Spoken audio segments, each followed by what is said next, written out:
बच्चों आज जो अपन शुरू करने वाले हैं वो है हमारे पास न्यूमेरिकल्स किसके बेसिस पर, सीरीज और पैरेलल कॉम्बिनेशन के बेसिस पर। अभी तक अपन ने लास्ट प्रीवियस वाले लेसन के अंदर जो हमारा पार्ट नंबर 4 था उसके अंदर अपन ने डिस्कस किया था किस तरीके से दो रेजिस्टेंस सीरीज में होते हैं या दो से ज्यादा रेजिस्टेंस कैसे सीरीज में मेजर करते हैं और बाकी के रेजिस्टेंस को अपन किस तरीके से पैरेलल में मेजर करते हैं। आज के लेसन के अंदर अपन वो चीज डिस्कस करेंगे जो हमारे पास किसके अंदर आएंगी, सीरीज और पैरेलल कॉम्बिनेशन के बेसिस पर आएंगी। तो बहुत अच्छे से ध्यान से सब चीजों को देखना। पहले आप लोगों को टाइम देता हूं, जल्दी से इन दो क्वेश्चंस को बहुत ध्यान से देखो किस तरीके से दो क्वेश्चंस हो रहे हैं, मतलब ये क्वेश्चंस क्या कह रहे हैं, फिर अपन आगे बढ़ेंगे। जब तक अगर किसी ने अभी तक चैनल को लाइक एंड सब्सक्राइब नहीं किया है तो कर दीजिएगा ताकि आप लोगों को बहुत सारे न्यूमेरिकल्स यहां पर मिल सके और उनको आप लोग बहुत अच्छे से काम कर सको। तो go to the first one, पहले वाले क्वेश्चन के ऊपर आते हैं अपन। ध्यान से देखना फर्स्ट क्वेश्चन हमारे पास क्या कह रहा है। For the circuit shown in the diagram, ये डायग्राम मुझे गिवन है, फिगर मुझे गिवन है। What is the value of current through 6 ओम, मुझे करंट की वैल्यू निकालनी है किसके अंदर, 6 ओम वाले रजिस्टर में। कौन सा है 6 ओम, इस वाले रजिस्टर में मुझे क्या निकालना है, करंट निकालना है। सेम मैंने कुछ भी करंट यहां से माना, इसके अंदर करंट गया कितना आई और इस वाले के अंदर करंट चला गया कितना I1। ये मैंने मान लिया अगर यहां से कोई करंट आ रहा था वोल्टेज के रेस्पेक्ट में तो करंट डिवाइड हो गया, कुछ इसमें जाएगा और कुछ इसमें जाएगा, सब लोग जानते हो ये वाली बात। पोटेंशियल डिफरेंस अक्रॉस 12 ओम, इस 12 ओम के अकॉर्डिंग मुझे यहाँ पर इस वाले 12 ओम के अकॉर्डिंग मुझे यहाँ पर वोल्टेज भी निकालना है। से इस वोल्टेज को बोल देता हूं मैं कितना, V2 कह देता हूं। ठीक है, ध्यान देखना पहले काम क्या करते हैं, जो भी सर्किट गिवन हो पहले उसका इक्विवेलेंट निकाल लो कि सिस्टम के अंदर टोटल करंट कितना वैरी करेगा। तो सबसे पहली बात इस सर्किट को थोड़ा सा रिड्यूस कर लेता हूं मैं, 4 वोल्ट यहाँ पर भेज दिया। इसका दोनों का कंबाइन, ये दोनों किसमें दिख रहे हैं मुझे, सीरीज में दिख रहे थे, तो इन दोनों का सीरीज, ये दोनों रेजिस्टेंस किसमें है, सीरीज। मैंने बोला था रेजिस्टेंस को अपन सिंबल से भी इंडिकेट कर सकते हैं या फिर आप लोग यूनिट से पहचान सकते हो कि ये हमारा ओम में, तो मतलब ये क्या होगा, हमारा रेजिस्टेंस कहलाएगा। तो बच्चा ध्यान से देखना, 6 प्लस का 3, 6 प्लस 3 कितना होता है 9 ओम और 12 प्लस का 3 कितना होता है हमारे पास 15 ओम। ये दोनों का करंट निकाल लिया। अब जितना करंट 6 ओम में जाएगा उतना ही करंट 3 ओम में भी जाएगा। समझ तो नहीं वाला, सीरीज में जो करंट जाता है वो एक जैसा, जैसे अपन फेस्टिवल के टाइम पर या मैरिज वगैरह के टाइम पर अपन क्या लगाते हैं, सीरीज जो घर में लगाते हैं है ना, लाइट्स वगैरह जो लगाते हैं वो सब सीरीज में होती है। एक बल्ब फ्यूज तो सारे बल्ब फ्यूज हो जाते हैं। सिमिलरली हमारे पास अगर जितना करंट इसमें जाएगा उतना करंट मेरा इसमें भी जाएगा ताकि उनका ग्लो का पॉइंट एक जैसा रहे। तभी तो सारे एक ही जैसे ग्लो होते हैं, डिम होते हैं तो सारे डिम होते हैं और बढ़ते हैं तो सारे के सारे बढ़ते हैं। सेम प्रोसेस पर ये चल रहा है। अब मुझे यहाँ पर काम करना है, इसके अंदर करंट निकालना है। तो सबसे पहले ये दोनों रेजिस्टेंस किसमें देख रहे हैं, दोनों का इक्विवेलेंट निकाल लो। R इक्विवेलेंट किसमें दिख रहे हैं, दोनों पैरेलल में दिख रहे हैं। पैरेलल का मैंने आप लोगों को फॉर्मूला बताया था, R1 into R2 upon R1 plus का कितना करते हैं अपन R2। R1 कौन 9, R2 कौन 15, 9 मल्टीप्लाई बाय 15 अपॉन 9 प्लस का कितना कर देंगे अपन 15 प्लेस कर देंगे। मल्टीप्लाई कर दो या फिर पहले ऊपर वाले को एज इट इज रहने दो, नीचे वाले को ऐड कर दो। 15 प्लस का 9, 5 का 4 24 हमारे पास आ जाएगा। ठीक है, अब कट रहा है क्या 3 से कट रहा है, 3 3 का 9, 3 8 जा कितना 24, 3 8 जा 24। सॉल्व कर लिया इसको, 5 3 जा 15 अपॉन में कितना 8, ये हमारे पास क्या आ गया, रेजिस्टेंस आ गया। इसको कहते हैं इक्विवेलेंट रेजिस्टेंस। अब मुझे करंट निकालना है किसके अंदर, 9 ओम के अंदर। I इक्वल्स टू कितना होता है बेटा, V बाय कितना होता है, R होता है। सब लोग जानते हो करंट मुझे 6 ओम में निकालना है, यानी जितना करंट इसमें उतना ही करंट इसमें, मतलब टोटल रेजिस्टेंस निकाल कर करंट निकाल लेंगे। तो वोल्टेज कितना दे रखा है क्वेश्चन में, 5 वोल्ट, ये पहला वाला पार्ट।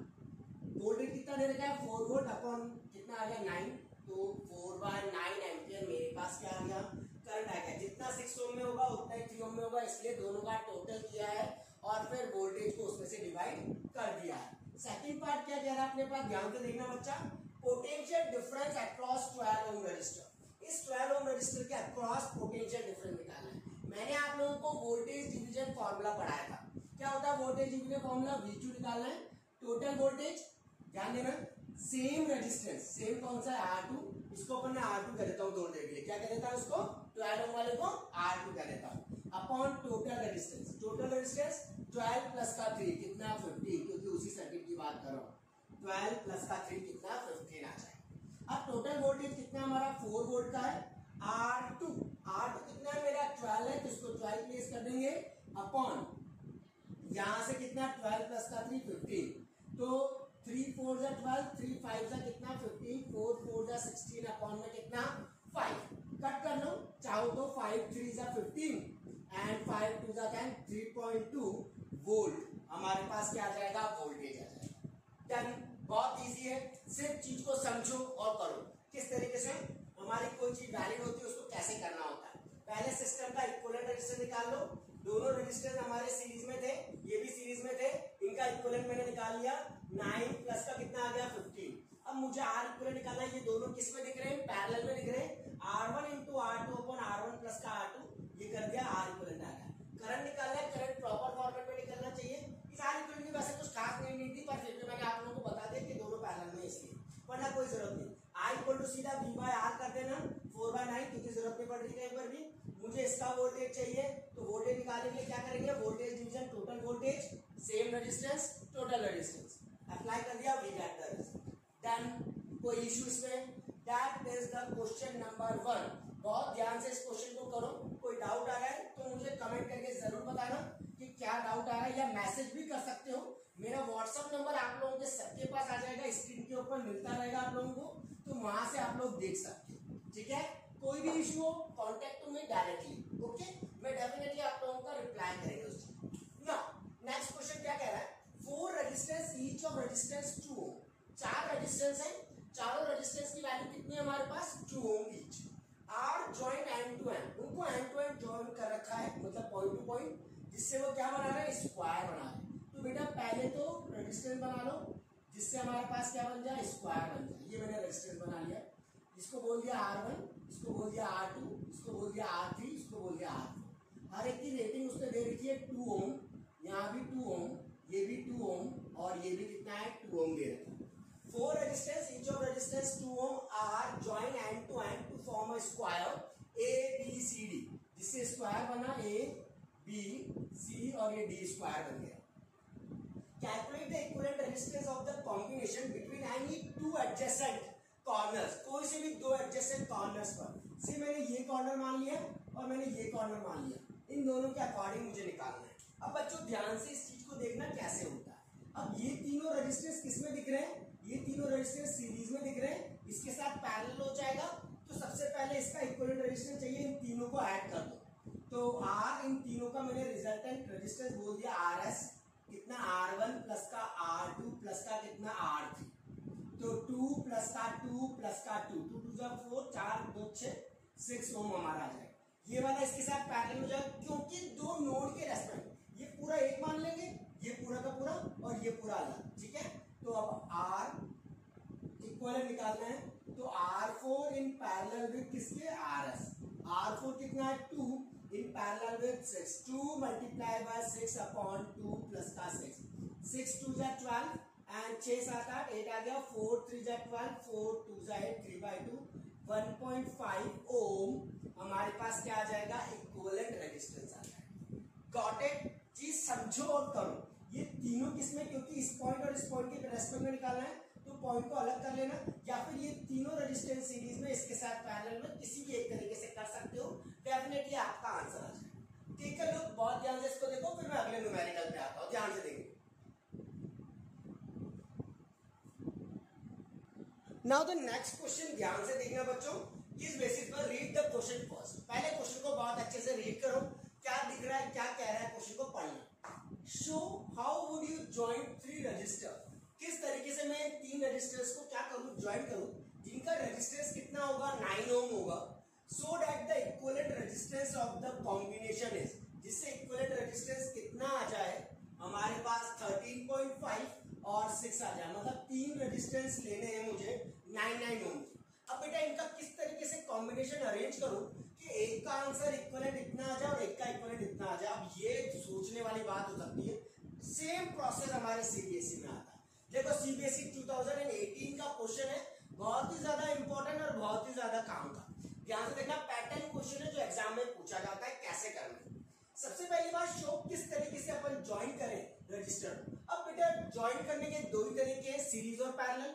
मैं तीनों को सीरीज में नहीं जोड़ सकता, क्यों नहीं जोड़ सकता, क्योंकि तीनों को ऐड करो 9 9 9, 9 3 जा 27, 27 आता है, 27 तो आंसर नहीं है। जोड़ सकते हैं क्योंकि 1/9 प्लस 1/9 प्लस 1/9 3/9 होता है, यानी 1/3 यानी 3 आंसर आएगा। तो हमारा 3 का आंसर नहीं आ रहा, मेरा आंसर है 13.5 और 6। या तो 2 रजिस्टर सीरीज में और एक पैरेलल में, या फिर 2 पैरेलल में और एक सीरीज में, सिर्फ यही कॉम्बिनेशन बनता है। दोनों बना करके देख लेते हैं किससे आंसर आ रहा है। सबसे पहली बात मैंने क्या, एक रजिस्टर और 2 रजिस्टर को किस में लगा दिया, पैरेलल में लगा दिया।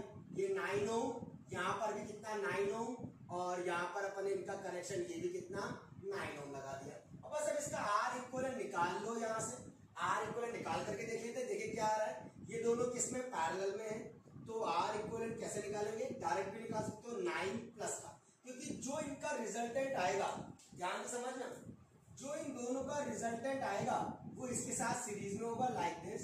ये 9 और ये, इसको आर डैश कह देता हूं, और ये 9 ओम है, और ये हमारे पास कुछ भी कनेक्शन है। तो बच्चों 9 प्लस का क्या कर दूंगा मैं, आर डैश कर दूंगा। अब आर डैश निकाल लेते हैं 9 प्लस का, 9 इंटू 9 अपॉन 9 प्लस का कितना 9, R1 into R2 upon R1 plus का R2। तो ये 9 प्लस का 9 और 9 9 का कितना 81, और 9 9 कितना 18, 9 18 होते हैं। कट कर दो 9 से बेटा, 9 9 जा 81, 9 2 जा 18, 9/2, 2 9 जा, या फिर इसको यही कट कर लो, 9 प्लस का 2 4 जा 8 और 2 5 जा 10, 9 और 4 कितना 13.5। पहला वाला तो आ गया हमारा, बहुत इजी, बहुत बढ़िया। इसी तरीके से दूसरा जो मैंने बोला था ऑप्शन, पहला तो लगा लिया, दूसरा भी लगा लो। सेकंड क्या करना है, दूसरा ऑप्शन मैंने लगाया 2 तो सीरीज में, क्या लगाए 2 सीरीज में और एक किसमें लगा दिया, पैरेलल में अटैच कर, ठीक है, लाइक दिस। डन करके देखते हैं आ रहा है क्या, 9 ओम, 9 ओम की, किसके अलावा और कोई ऑप्शन नहीं है हमारे पास। मैंने इसका इक्विवेलेंट निकाला, 9 9 कितना 18, दोनों सीरीज में इसलिए, और ये 9 ओम, और यहाँ पर हमारे पास चीज लग रही है वोल्टेज, कुछ भी लगा हुआ हो सकता है। बेटा ये दोनों काय में दिख रहे हैं, आर इक्विवेलेंट निकाल लेंगे पैरेलल में, 18 मल्टीप्लाई बाय 19 अपॉन 18 प्लस का कितना 9, R1 into R2 upon R1 plus का R2, सेम फंडा। 18 इंटू 9 को ऐसे ही रखो, कर सकते हैं, और 18 और 9 कितना हो जाता है, ध्यान से देखो 27 27, 8 16 और 17, 9 3 जा 27, 3 6 जा कितना 18, 6 2। Got it? We get the second one. Done. ध्यान दे रखना, इस पैटर्न के क्वेश्चन को समझना ध्यान से। मेरे पास 3 रजिस्टर्स है, उनको किस तरीके से अरेंज करूं, किस तरीके से जोड़ूं कि मेरा आंसर 13.5 और 6 ओम आ जाए। तो या तो तीनों को मैं सीरीज में नहीं जोड़ सकता क्योंकि वो कितने होते हैं 27, तीनों को पैरेलल में नहीं जोड़ सकता क्योंकि आंसर 3 आता है। तो यानी 2 पैरेलल 1 सीरीज, या 2 सीरीज 1 पैरेलल, 2 ही ऑप्शन होते हैं। अगर बाय चांस ये सेकंड वाला नहीं पूछता तो अपन सिंगल दोनों को करके देख लेते, जिससे आंसर आता है वही हमारा आंसर होता है, ठीक है। ध्यान से देखो, फिर अगला न्यूमेरिकल पे आते हैं अपन, ध्यान से करें। लेट्स सी अनदर क्वेश्चन, ध्यान से देखना, 2017 बोर्ड्स के एग्जाम में आया हुआ क्वेश्चन है, बहुत ध्यान से इस चीज को समझो और करो, ठीक है। लेट्स सी, देखते हैं, हाउ मेनी 176 ओम रजिस्टर, कितने हमारे पास 176 ओम के रजिस्टर होंगे जिनको मैं पैरेलल में लगाऊंगा। मतलब मेरे को सारे रेजिस्टेंस किसमें चाहिए बच्चों, पैरेलल में चाहिए, 1 2 3, ऐसे मुझे पता नहीं है मुझे कितने रजिस्टेंस किसमें लगाने हैं, पैरेलल में लगाने, पर सारे के सारे किसके 176 ओम के हमारे पास क्या है रजिस्टर्स, ठीक है। n बना लिया मैंने कि n रजिस्टर्स होंगे हमारे पास। आर रिक्वायर्ड टू कैरी, जो कितना करंट कैरी करें, 5 एम्पियर का करंट कैरी करें, और जिनका वोल्टेज है 220 वोल्ट। कितना वोल्टेज है 220 वोल्ट हमारे पास सप्लाई। तो बेटा सबसे पहले मुझे टोटल करंट गिवन है, टोटल वोल्टेज गिवन है, तो इससे मैं निकाल सकता हूँ V equal to I R, ohm's law को अप्लाई करके R इक्वल टू कितना होता है V बाय I होता है। What is the value of V, 220 volt है, ये इक्विवेलेंट निकालेंगे, करंट है हमारे पास 5 4 जा 20, 5 4 जा 20, 44 ओम हमारे पास क्या आ गया रजिस्टेंस की वैल्यू आ गई। डन, ये मेरा इक्विवेलेंट रेजिस्टेंस, मुझे पता लग गया कि इन सबका इक्विवेलेंट रेजिस्टेंस कितना होगा, इतना होगा। अब ये बोल रहा है कितने रेजिस्टेंस अपन पैरेलल में लगाए, तो हमारा फॉर्मूला होता है 1/R इक्विवेलेंट पैरेलल का 1/R1 plus 1/R2 plus 1/R3 plus का डॉट डॉट डॉट प्लस का 1/Rn।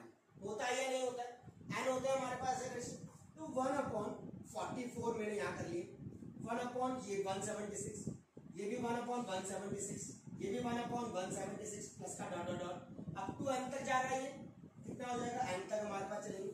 तो बेटा 1 1 1 1 1 ऊपर का नीचे का तो डिनोमिनेटर हमारा 176 हो गया, सबको ऐड कर लिया और 1 1 1 1 ऐड करते हैं तो आप लोग सब जानते हो कितना होता है, n होता है 1/44। 176 को उधर भेज दिया, 176 इक्वल टू कितना आ गया 44n। तो n की वैल्यू कितनी आ जाएगी 176 अपॉन में कितना 44। देखो किससे कट रहा है, 11 से कट रहा है, 11 6 66, ध्यान देना 11 1 जा 11, 11 6 जा कितना 66, ध्यान से मैं कह रहा हूँ और ध्यान अपन ही देना। 11 4 जा 44 और 4 4 जा 60, n इक्वल टू 4, मतलब 4 रेजिस्टेंस होंगे जिनकी रेटिंग 176 ओम होगी और वो सारे किसमें पैरेलल में लगेंगे, जिससे उनका इक्विवेलेंट कितना आ जाएगा हमारे पास इन दोनों के रेस्पेक्ट में कितना आ जाएगा 44 आ जाएगा। ठीक है, सी बहुत अच्छे से इसको देखो, फिर अपन अगले वाले क्वेश्चन पे आते हैं या अपन अगले वाले टॉपिक पे आते हैं। अभी तक अपन ने बहुत सारे क्वेश्चंस को देखे, 4 क्वेश्चन यहाँ डिस्कस कर लिए, 3 क्वेश्चन अपन ने पहले वाले पार्ट्स में डिस्कस कर रखे, तो पूरा इलेक्ट्रिसिटी में बंच ऑफ क्वेश्चंस है और भी क्वेश्चंस आएंगे हमारे अगले टॉपिक पर। टिल देन यहाँ तक का बहुत अच्छे से देखो, फिर अपन अगले टॉपिक पर आते हैं, ध्यान से देखो।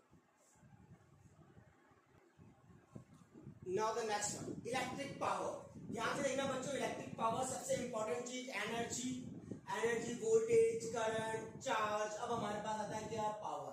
काम करना ही इंपॉर्टेंट नहीं है, कितने समय में वो काम किया गया वो इंपॉर्टेंट है। उसी चीज को आप लोग क्या कहते हो, इलेक्ट्रिक पावर।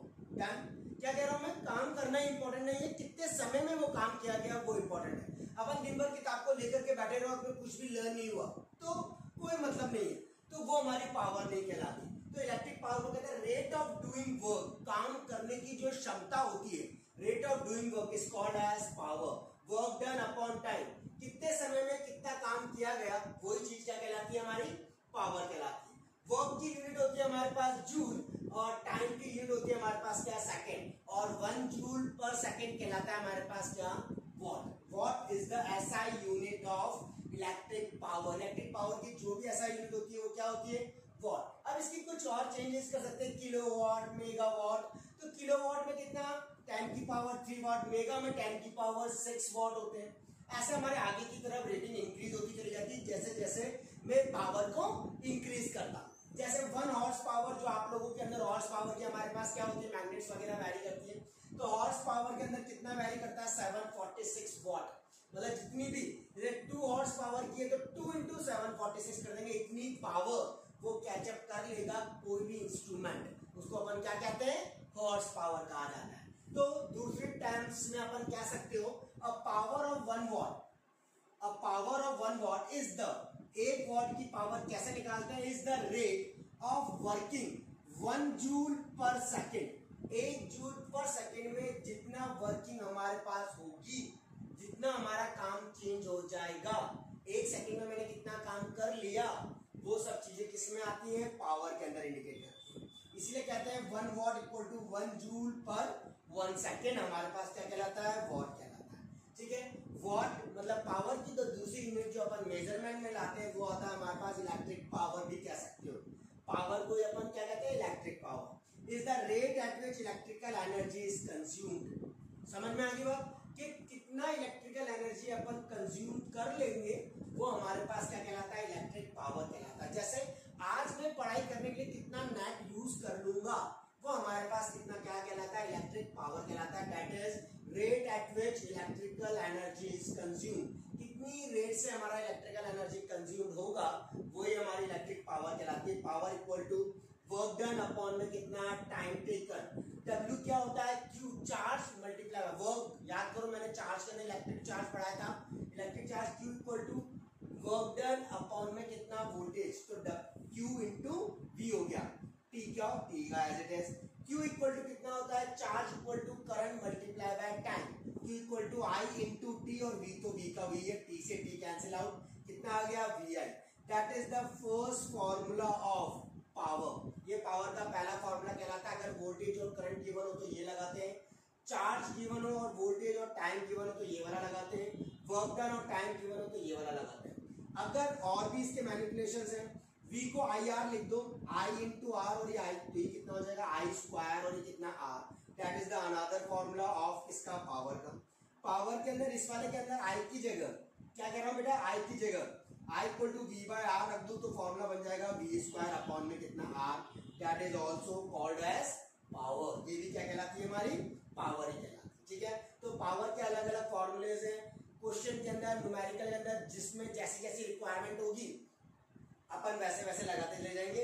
इसीलिए मैं कहता हूँ न्यूमेरिकल को इजी बनाने के लिए आप लोगों को सबसे पहले गिवन क्वांटिटी का पता होना चाहिए, कौन कौन है और क्या मुझे निकालना है। अगर मुझे ये पता लग जाए कि वोल्टेज और करंट गिवन है तो मैं सीधा ये लगा दूंगा, मुझे बोले वोल्टेज और रेजिस्टेंस गिवन है तो ये लगा देंगे, करंट और रेजिस्टेंस गिवन है तो ये लगा देंगे, चार्ज और वोल्टेज और टाइम गिवन है तो ये वाला लगा देंगे। इस तरीके से अपन वहां पर फॉर्मूला को मैनिपुलेट करेंगे। डन, ये टोटल हमारा इलेक्ट्रिक पावर कहलाता है। इसके न्यूमेरिकल अपन डिस्कस करेंगे हमारे नेक्स्ट लेसन में। तो अगर आपको ये अच्छा लग रहा है प्लीज लाइक एंड सब्सक्राइब जरूर कर लीजिएगा, सब्सक्राइब तो कर ही लीजिएगा, जिससे आप लोगों को जैसे मैं इलेक्ट्रिक पावर के न्यूमेरिकल हमारे लेसन नंबर 6 में कराऊंगा तो आप लोग उनको कॉपी अप कर सकते हो। ठीक है, चलो अब देखते हैं another calculating electrical energy. What is mean by electrical energy? Electrical energy बेटा वही चीज है जो अपन काम कर रहे हैं, वर्क डन। वर्क डन हमारे पास क्या है, इलेक्ट्रिकल एनर्जी। मैंने कितनी इलेक्ट्रिकल एनर्जी को कंज्यूम कर लिया, मतलब मैंने कितना काम कर लिया है 1 सेकंड के अंदर, वही चीज हमारी इलेक्ट्रिकल एनर्जी कहलाती है। इसको कहते हैं अपन लॉ ऑफ कंजर्वेशन ऑफ क्या, एनर्जी। सबसे पहली बात इलेक्ट्रिक पावर में अपन ने देखा था वर्क डन अपॉन में कितना, टाइम टेकन। मैंने बोला लॉ ऑफ कंजर्वेशन एनर्जी में क्या होता है, वर्क डन किसके बराबर होता है, इलेक्ट्रिकल एनर्जी कितनी कंज्यूम कर ली है। आपने इलेक्ट्रिकल एनर्जी 1 सेकंड में कितनी कंज्यूम कर ली है उसके बारे में बताने वाली चीज ही हमारे पास क्या कहलाती है, हमारा वर्क डन। तो वर्क डन को आप लिख दोगे क्या, इलेक्ट्रिकल एनर्जी, और टाइम टेकन को सिंपल टाइम भी लिख सकते हैं। यहां से इलेक्ट्रिकल एनर्जी आ जाएगी हमारे पास, इसको उधर भेज दो, पावर मल्टीप्लाई बाय कितना, टाइम। ठीक है, पावर की यूनिट होती है वॉट और टाइम की यूनिट होती है आवर्स। तो वॉट इंटू आवर हमारा पास क्या कहलाता है, that is the unit of electrical energy. अब आप लोग कहोगे कि सर टाइम तो सेकंड में भी हो सकता है, वॉट इंटू सेकंड में हो सकता है, बट बेटा इलेक्ट्रिकल एनर्जी हमेशा वॉट और आवर्स की रेस्पेक्ट में ही होती है कि मैंने 1 घंटे में इतनी इलेक्ट्रिकल एनर्जी कंज्यूम करी। जो जैसे हमारे घरों के अंदर होता है, याद करो मीटर वगैरह की रीडिंग होती है, वो भी मैं आगे भी समझाऊंगा आप लोगों को अगले वाले लेसन में कि किस तरीके से रीडिंग को मेजर करते हैं, कौन सी हमारी कमर्शियल यूनिट होती है, कौन सी हमारी नॉर्मल घरों में यूज होने वाली एनर्जीज होती है, उन सबको अपन अगले वाले लेसन में डेफिनेटली डिस्कस करेंगे। ठीक है, अभी अपन सिर्फ इतनी सी बात कर रहे हैं, तो वहां पर जो भी हमारी एनर्जी कंज्यूम्ड होती है वो सारी वॉट और आवर्स की फॉर्मेट में होती है। ठीक है, मतलब 1 घंटे में मैंने इतनी यूनिट कंज्यूम कर ली। तो अगर 1 घंटे के हिसाब से, मतलब जैसे मैं अपने नॉर्मल घर की बात बताऊं, तो अगर मेरे घर में अगर गवर्नमेंट मुझे 6 रुपीज पर आवर के हिसाब से मेरे को बताती है कि 6 घंटे आपने इतने अप्लायंसेस चलाए, इतनी आपकी रीडिंग आई, तो इतनी रीडिंग मल्टीप्लाई बाय कितने रुपए के हिसाब से 6, तो 6 के से उसको मल्टीप्लाई कर देंगे जितनी आप इलेक्ट्रिकल एनर्जी कंज्यूम करोगे। तो वही चीज हमारी इलेक्ट्रिकल एनर्जी के अंदर आती है, वॉट और आवर्स। अब इसको डिफाइन कैसे करते हैं, 1 वॉट आवर को अगर मुझे बोले डिफाइन करो, मैंने हर चीज डिफाइन करी है। 1 कैलोरी है ना, 1 कूलम, सॉरी 1 कूलम, फिर 1 वोल्ट, फिर अपन ने 1 मतलब 1 आवर्स, 1 वॉट, 1 जूल, सबको डिफाइन किया। तो अपन इसको क्यों छोड़ेंगे, इसको भी डिफाइन करेंगे। 1 watt hour is the amount of electrical, ये वो अमाउंट है इलेक्ट्रिकल एनर्जी का कंज्यूम, जिसको मैं कंज्यूम कर रहा हूं when an electrical appliances of 1 watt power, जब इलेक्ट्रिकल अप्लायंस 1 वॉट पावर को यूज करेगा 1 घंटे में, 1 घंटे में इतनी पावर किसी भी इलेक्ट्रिकल एनर्जी के द्वारा जो यूज की जा रही है वही चीज हमारी 1 वॉट आवर्स कहलाती है। गॉट इट, क्या गया? बहुत अच्छे से इसको एक बार देख लो, कॉपी अप कर लीजिए, मैं साइड में हो जाता हूँ ताकि आप लोग इसको बहुत अच्छे से कॉपी अप कर लो, पॉज करके। कोई चीज समझ में नहीं आ रही तो उसको रिवाइंड करके दोबारा देख लो, पर बेटा दिमाग में कंसेप्ट एकदम क्लियर होना चाहिए इलेक्ट्रिकल एनर्जी का और इलेक्ट्रिकल पावर का। ठीक है, क्योंकि ये इलेक्ट्रिसिटी में बहुत काम आने वाली चीजें हमारे पास। डन, बहुत अच्छे देख लो। फिर अपन एक और कमर्शियल यूनिट भी आपको आज की बताता हूँ, ध्यान से देखिए।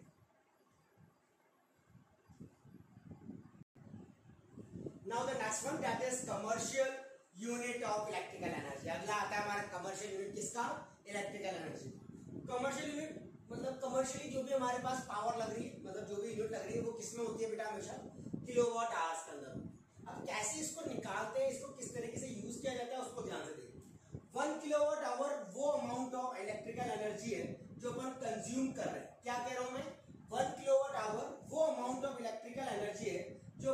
कंज्यूम कर रहे हैं when and electrical appliances having a power rating, जब किसी भी इलेक्ट्रिकल अप्लायंस की जो पावर रेटिंग होगी वो 1 kilowatt is use for 1 hour, मतलब 1 किलोवाट 1 आवर के अंदर अगर कोई अप्लायंसेस को यूज किया जा रहा है तो जो चीज बनकर के तैयार होती है वो 1 किलोवाट आवर कहलाती है।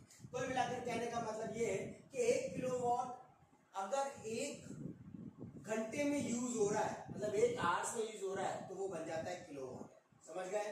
1 किलोवाट अगर 1 आवर, नाम से पता लग रहा है 1 किलोवाट अगर 1 आवर्स में अपन यूज कर रहे हैं तो जो चीज तैयार होकर के आएगी वो हमारे पास क्या कहलाएगी? किलोवाट आवर्स कहलाएगा। अब कैसे निकालते हैं किलोवाट आवर्स को, किस तरीके से मेजर करते हैं, ध्यान से देखना। मैंने 1 किलोवाट आवर को लिया, वो कहलाता है 1 किलोवाट पर 1 आवर। 1 किलोवाट में कितने होते हैं? 1000 वाट होते हैं। मैंने बताया 10 किलो के अंदर 10 की पावर 3 होता है, कोई सा भी किलो 10 की पावर 3 होगा तो 1000 वाट होगा पर 1 आवर। अब ये 1 किलोवाट आवर है तो वाट क्या होता है? 1 watt equal to 1 joule per second, तो जूल पर सेकेंड लिख दिया, 1000 जूल पर सेकेंड। अब सेकेंड को आवर्स में कन्वर्ट करना है, मतलब तो 60 आवर्स को भी सेकेंड में कन्वर्ट करने के लिए मतलब मेरे को इसको एनर्जी बतानी है, कितनी एनर्जी होगी। तो 1 घंटे में कितना 60 इंटू 60 कितना सेकेंड्स हमारे पास वैरी करता है। तो ये अपन ने 1 आवर को लिख दिया 60 इंटू 60 सेकेंड्स। तो इसको कैलकुलेट किया, 6 6 36, 1 2 3 4 5 5 जीरोस, और ये किसमें कन्वर्ट हो गया? जूल में। यानी 1 किलोवाट आवर में कितनी होती है? कितना होता है? 3.6 इंटू 10 की पावर 6 जूल्स। इतनी एनर्जी अपन उसके अंदर कंज्यूम कर लेते हैं और उसी चीज को बोला जाता है commercial unit of electrical energy. ध्यान से समझना, commercial unit of electrical energy को 1 किलोवाट आवर में बताया जाता है। 1 किलोवाट कितना? 1 आवर्स में। 1 किलोवाट को लिख दिया 10 की पावर 3 वाट, ठीक है। 10 की पावर 3 वाट को लिख दिया जूल पर सेकंड, क्योंकि 1 वाट क्या होता है? 1 जूल पर सेकंड होता है। अब ये सेकंड में आ गया, सेकंड से सेकंड को कट करने के लिए 1 आवर्स के अंदर अपन ने 60 इंटू 60 सेकंड को कर दिया, तो हमारे पास कितना आ गया? 3.6 10 की पावर 6 जूल्स। इतनी कमर्शियल यूनिट किसी भी इलेक्ट्रिकल एनर्जी की अपन यूज करेंगे और उसकी कैलकुलेशन कितनी एनर्जी को वो बताएगा। डन। इसी के साथ how the cost of electricity consume, किस तरीके से कॉस्ट किसी भी इलेक्ट्रिकल एनर्जी की कंज्यूम की जाती है। मतलब अगर मुझे किसी की कॉस्ट को इलेक्ट्रिकल एनर्जी में निकालना है तो मैं कैसे निकालूंगा? कुल मिलाकर उसका प्रोसीजर है। देन किस तरीके से कॉस्ट किसी भी इलेक्ट्रिसिटी की किसकी फॉर्मेट में कैलकुलेट, कितना एनर्जी अपन कंज्यूम कर रहे हैं उसके रेस्पेक्ट बताएंगे। सबसे पहले इलेक्ट्रिसिटी को जानते हैं अपन किसमें बेची जाती है या किसमें रिप्रेजेंट की जाती है, वो होता है हमारा किलोवाट आवर। किसमें होता है? Kilowatt hour. मतलब मेरी पूरी रेटिंग किसमें आ जानी चाहिए? किलोवाट आवर के अंदर आ जानी चाहिए। तो अगर मेरी कोई रेटिंग किलोवाट में नहीं है तो बच्चों पहले उसको मुझे किलोवाट में कन्वर्ट करना पड़ेगा। कैसे? अगर मेरी पावर अगर वाट में है तो अपन क्या कर देंगे? वाट वाली क्वांटिटी को 1000 से डिवाइड कर देंगे तो वो किसमें कन्वर्ट हो जाएगा? किलोवाट में हो जाएगा। पहला काम डन।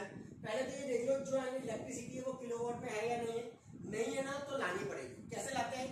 पावर हमारी वाट में होती है, वाट को 1000 से डिवाइड कर दो तो किलोवाट में आ जाएगा। अब इस किलोवाट को मुझे किसमें कन्वर्ट करना है? आवर्स की फॉर्मेट में कन्वर्ट करना है। तो कन्वर्ट इन किलोवाट आवर के लिए मेरे पास जो ये क्वांटिटी आई है, कौन सी? W/1000 जो आया है, इसको मल्टीप्लाई कर देंगे number of hours for which appliances has been used. कितने आवर्स तक, मतलब कितने घंटे तक मैंने मेरे किसी भी अप्लायंस को क्या किया? यूज किया है।